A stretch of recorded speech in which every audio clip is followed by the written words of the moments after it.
as we swing the club, these blue lines are going to slightly move. They're not exactly the same spot to start with, okay? Your previous swing, as we can see, that was when I came in. This is basically your first recorded swing. It's about swing 5 or 6, okay? So that was kind of, again, a little bit long, as we said, a little bit more bigger turn. I think we sort of established reasons why. I think, as you said, you were losing a bit of distance the last 2-3 weeks, maybe a month or two.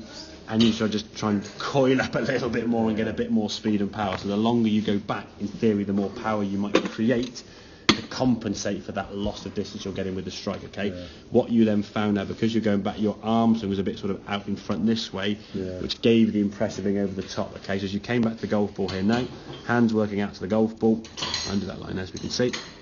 As you come back to the golf ball, you can see that contact now is Healy strike, and your watch in some ways is actually this side of the blue line, okay? And I'm using the small mark as a watch because it's that smaller movement, okay? When you went back here, that's a much better length backswing, okay? Compared to where you were, okay? So it's a lot more solid, okay? This club now, if you just look at that there, that just looks like it's going to be coming. It looks like I'm going to miss the ball. Exactly, yeah, and that's the problem. Because your arc of your swing now is too far kind of out and around with the arms and the hands. What we're trying to feel now is the club sort of coming down this way as you sort of tip the club back in front. So it's kind of that over the top to the hands, but your hands are working down and in. So you get the club working more into your body. Your hands actually working down on that sort of line a bit better. As you get to about here now, hands are underneath your shoulders, underneath your chin there, okay? As you come into impact there, just there now, it looks like actually strike in the middle part of the golf club, as you see. Good strike here now. Look where your watch is there. And if we go to that one there now, that's how much you moved. But if you think that's how much you've moved, how far from the sweet spot is the hill? It's about that much, okay? But it feels to you like you've had a half swing and you brought your arms in kind of really into your body there, okay? In reality, it's not that far away. It's a much better, more solid contact, and then your arm's going to sort of swing through around to that left-hand side up to kind of your normal natural finish position that you're creating, okay? So for me, if we can, maybe you'll feel a bit more three-quarters in your backswing. I think over time, once you start getting a better strike and you feel the ball going that little bit further, you're not going to feel the need to try and sort of wind it up and get look at this power to try and get the power back. You were losing distance based on your contact, as you said. He cut his strikes into wind, they're just going nowhere. Left to right winds, you can't aim far enough. Right to left wind, it stalls against it. It's just, no chance of getting any distance at all. I had 2 or 3 driver fittings in January. Okay. So, in the course of a few days, I hit like 300 drivers on a track, man. Yeah. And they were all, I said to the guy when I did 21, I said, I'll tell you now, at the tightest fitting, I said, I'll be carrying this 225 to 228, and then whatever it rolls out of the machine. 10, 15 yards roll, it was 227. Yeah. And there's just no way. I mean, maybe one might around, get out there. I might get that. Which to say, it's not the end of the world, but obviously your swing and your your bit of pressure on. Exactly. It I means have to get up and down because I'm hitting into par fours, like you say on the Mac here. Yeah. I'm hitting into par fours from the rough from 170, 180 yards. Exactly. And that's not. if I'm driving well, I should be hitting with an 8-iron. Exactly. And that is for a 400-yard par 4. So the 9th on the Mac's a classic example. Okay. On that 9th there, if you hit one with a good solid strike, you'd be up there past the marker by the 150, probably 7 or 8 on up that hill. Yeah. If you hit that cutting necky one to the top of the hill, they're in the rough, ball below your feet, you're going with 5-iron.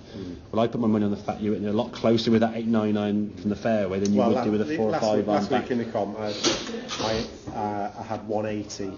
Uphill, he's playing 190. The winds. And I was the longest off there. Good shot. And I'm like, I've got 180 from the rough. Yeah, exactly. Yeah. And I've only got 2 shots left after this hole, so that's not ideal. Exactly. And that's the then problem. I creamed my rescue onto the green. Yeah, which is that's not a guarantee. Exactly. And that's not a green that you're going to hit that easily because it's quite raised up and there's a bunkers around there. And if you miss that green, then it's going to more likely be a bogey. So you're dropping a shot there just based on the fact you're not in your driving position. Okay.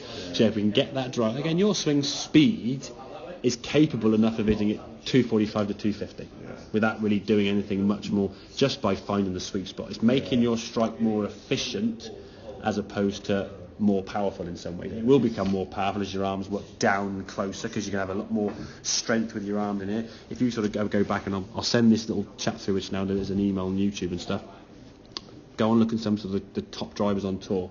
McIlroy's, Dustin's, Rahm's, all these guys, as they're coming into impact now, you'll see the hands now working back underneath into their body. There'll be no one with their hands sort of out here, hands sort of out in this position, over there, throwing out the golf ball and working kind of a wide circle out this way. If you throw your hand to the golf ball, your club now's got nowhere, it's got to then try and default. And because your spine angle with the driver is more upright, when you throw it, it goes out this way. With a pitching wedge or a 9-iron or irons, because your spine's over this way, when you throw it out, it goes down.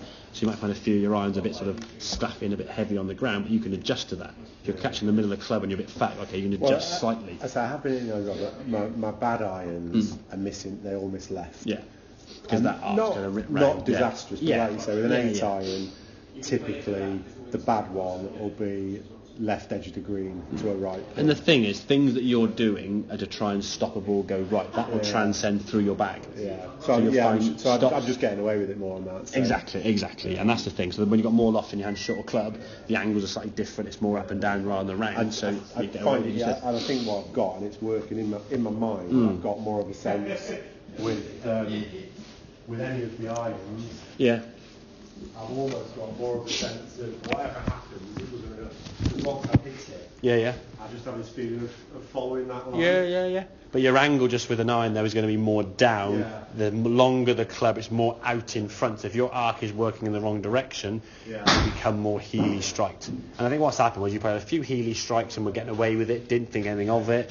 Then it started becoming a bit more heely than you want. I think it was just the timing of it was not there, because it was when I joined here and all of a sudden there's trees everywhere. Yeah. So it's got a bit tentative. Yeah, of course. Yeah. A bit sort of like a bit behind it and a bit. Yeah. And it just all sort of happened at the same time. Exactly. Really. And then once you start hitting those heely shots, losing distance, ball not going so far, you just think, okay, I'll swing it faster and further and try and get more power. And then the more back here you are, the more out there you are, the more heely you are. It's just a vicious circle of more heely shots, losing distance, more power. So yeah, the feeling of being a little bit more three-quarters, if you can do that with just the way you did that, that's absolutely fine. I wouldn't have gone that way myself. But if you've done it that way, great, just crack on, do it. It doesn't matter. For me, I think trying to swing short sometimes for a lot of guys is quite difficult. Yeah. You've done that your own way, and I'm a firm believer if it works, just keep doing it. When I was here, I did have a spell of the guy who was trying to get me to cock my wrist to straighten it out, and I just could not get it. Yeah, I wouldn't say exactly. We knocked it on the head. The thing is, the more wrist hinge you're going to make there now, that's going to get even longer. I'd say. In some ways, and I'll be honest with you, the way I would have tried to shorten your back so is less wrist hinge and less leg movement. So you try to go back as far as you can, but it's a smaller movement. You see. But yeah, the way you've done that, if you can get that back swing position there now regularly, then keep doing that. Don't change the way you're doing it. Okay, to get that thing. But then the feeling from there is hands are down, club's going to go back in front. If the hands go out this way and your arc gets too far out and around, you're just healing it, and then you're trying to make some adjustments as you come down. It's a weaky cutty one to the right, and then the more left you just try and swing it. So, make sense? Yeah. Good stuff.